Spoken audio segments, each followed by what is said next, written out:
Če greva naprej, zrcaljenje je čustveno uravnavanje? Ja, zrcaljenje in čustveno uravnavanje, vse pri konjih je to tako. Konji, ker so v naravi plen, oni zelo hitro preberejo energijo prostora, se pravi, oni se morajo braniti pred napadalci v naravi, imajo zelo razvite instinkte in zelo hitro preberejo energijo. Se pravi, konji se odzivajo na našo energijo in čustva dosti bolj kot na naše ukaze. Se pravi, ko nekdo pride v njihov prostor in ga je strah, ampak se smeška, tako konj začuti strah, ne smeh.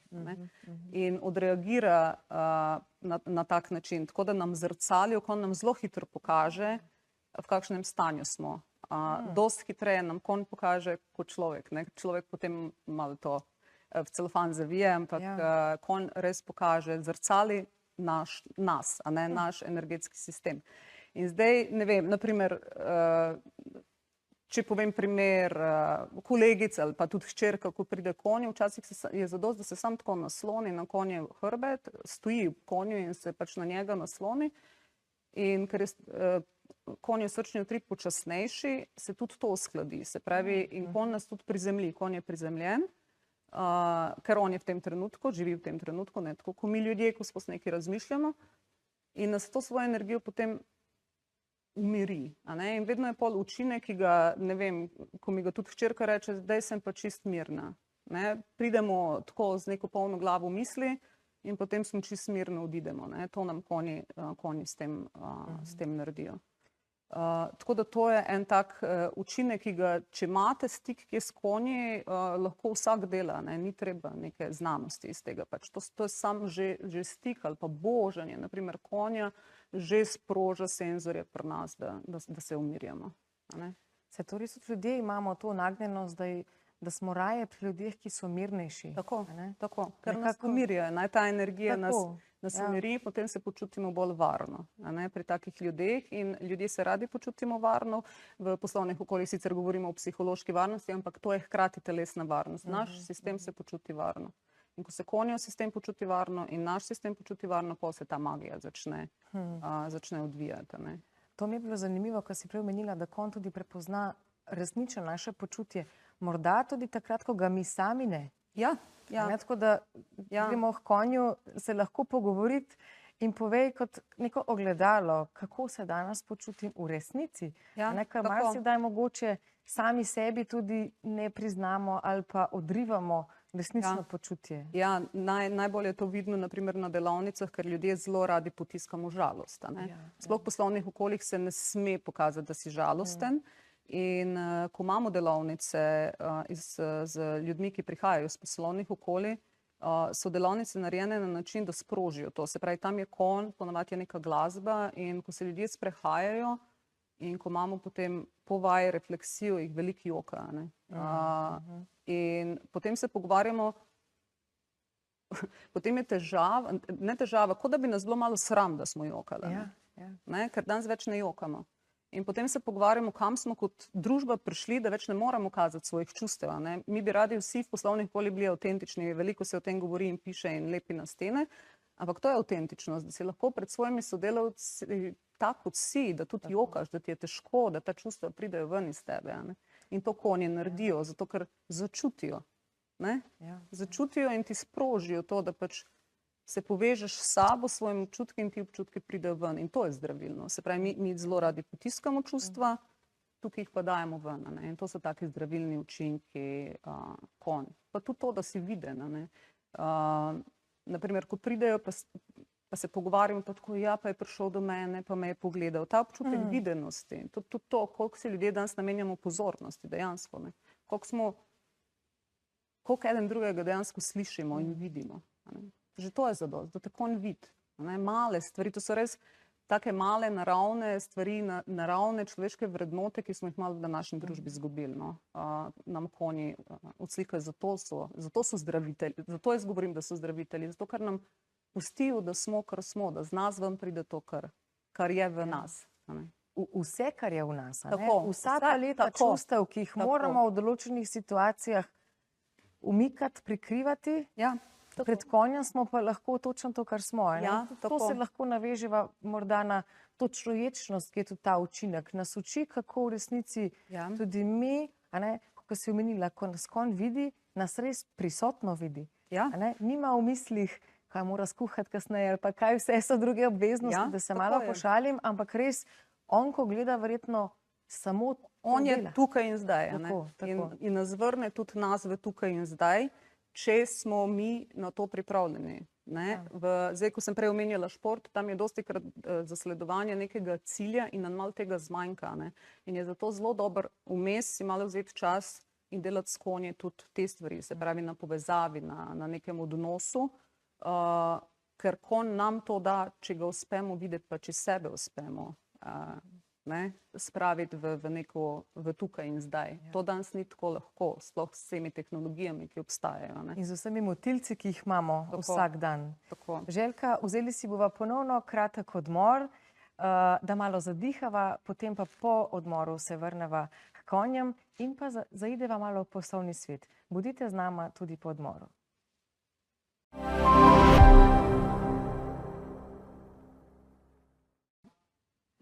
Dobrodošli nazaj v oddaji Moja dogodivščina. Z Željko govoriva o konjih. V zadnjem delu bi se posvetili temu, kako so nam učitelji poslovnih veščin. To mi je res tako fascinantno. Kako to povezuješ, kako se modrosti narave povezujejo s poslovnim svetom? Kako gre to? Ja, to je res en tak moj srčni projekt, ker v poslovnem okolju sem res preživela 15 let, zamenjala ogromno okolij in ljudi in opazila, da so vedno iste teme, se pravi pri delu z ljudmi, pojavljajo se podobni problemi, ne glede na podjetje. In potem sem nekako oblikovala skupaj z zavodom, s katerimi sodelujemo, delavnice na te poslovne teme. Se pravi, ene take tipične teme so, kako vodimo, težave z vodenjem, potem fokus, kje mi imamo fokus, upravljanje sprememb, naprimer, kako znamo upravljati s spremembami, kako rešujemo konflikte, ta je zelo popularna, ker vse povsod, kjer smo, so konflikti in se tudi učimo, da je to nekaj normalnega in pač moramo znati z njimi delati. Potem so še, kako se umirjati, kako biti bolj agilen in podobno. Tako da smo to zapakirali v neke poslovne teme in potem smo z zavodom, ki pa ima konje in dela učenje s pomočjo konj. Oni so pa pripravili potem vaje, ki pri udeležencih pol odslikajo to, kar je ta poslovna vsebina. Se pravi, jaz sem tam kot nek poslovni coach, ki prevaja to, kar se dogaja tam, v poslovni vidik. Tako da delavnice se izvajajo s pomočjo facilitatorja, ki dela s konji, in mene, ki sem kot poslovni coach, ki potem pač prevajam to v poslovno okolje. Most med poslom in konji, kar je moja neka, obamam, obe sta moji zelo znani temi. Omenila si več veščin, ki pomagajo učiti, naprimer vodenje, obvladovanje sprememb in tako.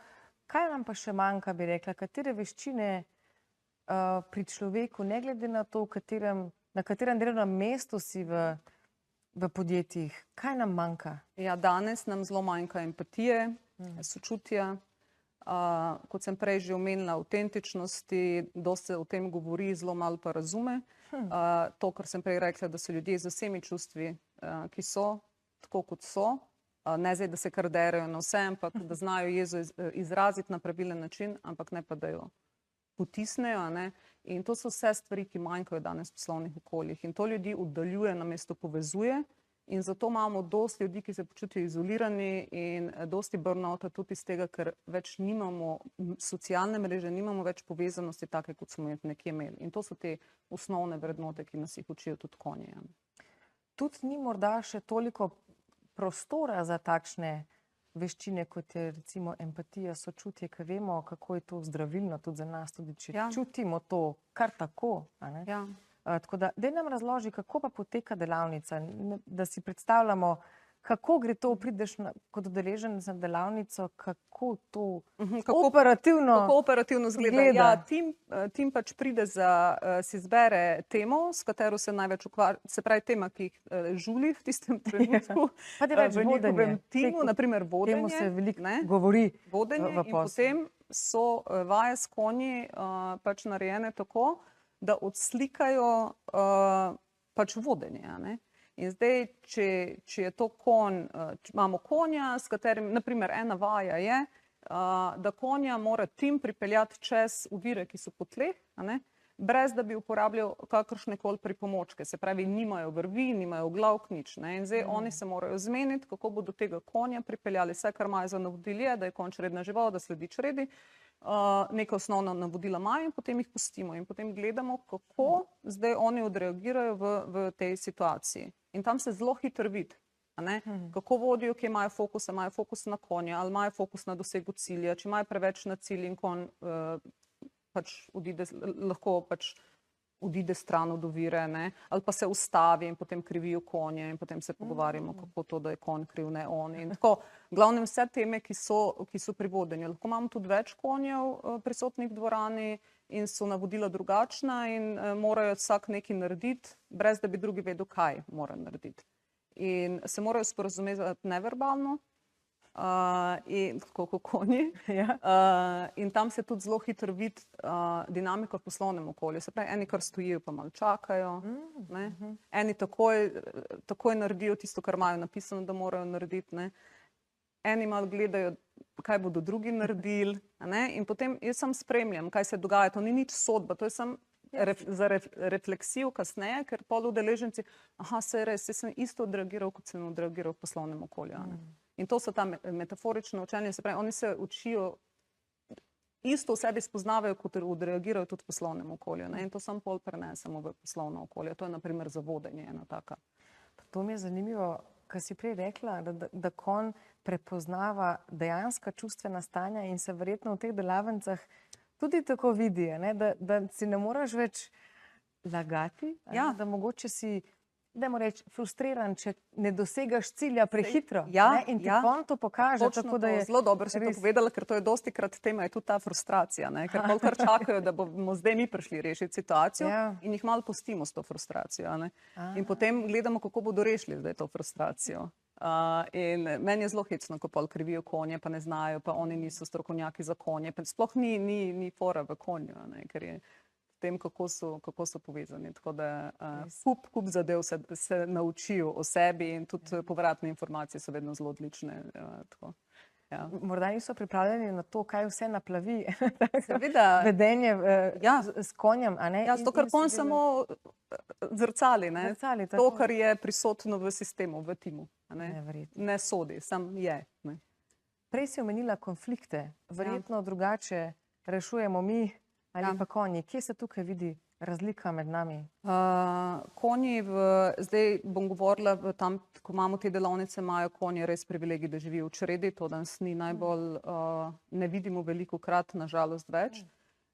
In potem lahko spremljamo, kako ti konflikti so znotraj črede, ko pride neka nevarnost, ko jim pač, ne vem, damo enim hrano, enim pa ne, kako konji odreagirajo. Vedno odreagirajo na prvo žogo, tako kot mi, malo se zbockajo, stepejo, ampak to so taki mini konflikti, ni nobenih resnih poškodb.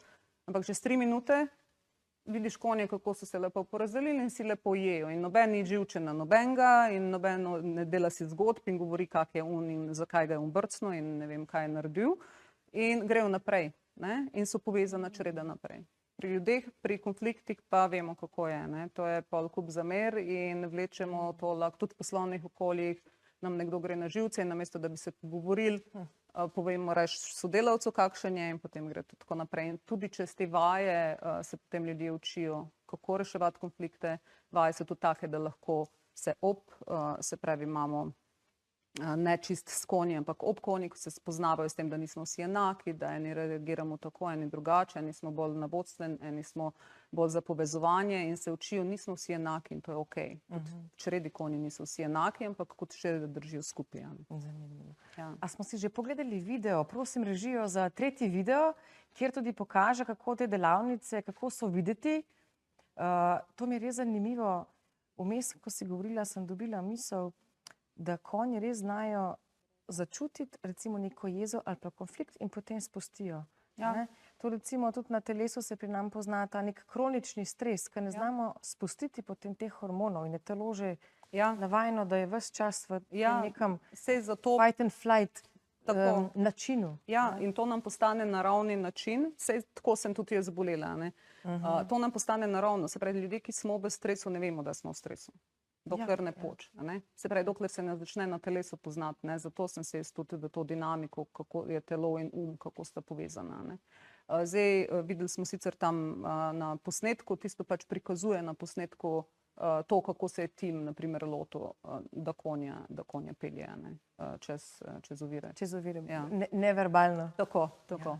Je zanimivo, s čim upravljati, če nimaš besed.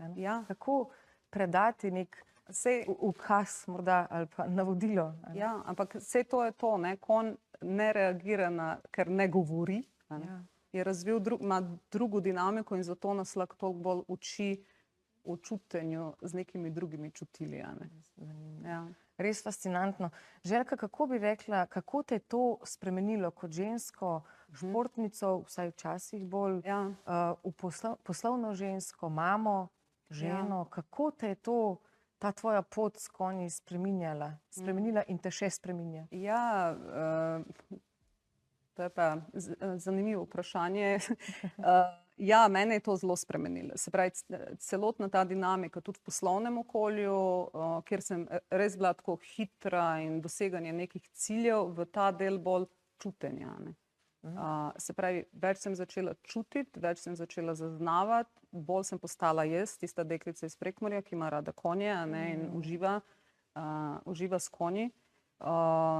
Kot mama poskušam biti bolj prisotna za otroka, ki sta sicer že najstnika, tako da to mi uspeva toliko kot pač mi v tem obdobju. Kot ženska bi definitivno rekla, da ta bolj ženski princip, se pravi neke nežnosti do sebe, pa se mi zdi, da je to tudi del procesa osebnega razvoja nekega, do katerega pridemo, nažalost, včasih tudi čez bolezen. Vse bolezen je pogosto nek krik na pomoč s strani telesa, mi se moramo naučiti to prepoznati. Tako da jaz sem res po 2 letih zdaj nazaj na konju končno, ker 2 leti nisem jahala, tako da sem prišla nazaj, ampak tako, da sem se upočasnila in da sem res našla tisto, kar me res veseli. Se pravi, kaj me je spremenilo to, da sem našla svoj ta avtentični jaz, ali kako se temu pač reče strokovno, ampak nazaj sem sebe našla. Domov si prišla nazaj k sebi. Ja, tako. Tako lepo. Željka, res lepa hvala za te čutne besede in res zanimive stvari. Tako da, drage gledalke in dragi gledalci, verjamem, da so bile te teme, da je bila ta tema res zelo zanimiva. Hvala, da ste bili z nami v oddaji Moja dogodivščina in se vidimo naslednjič.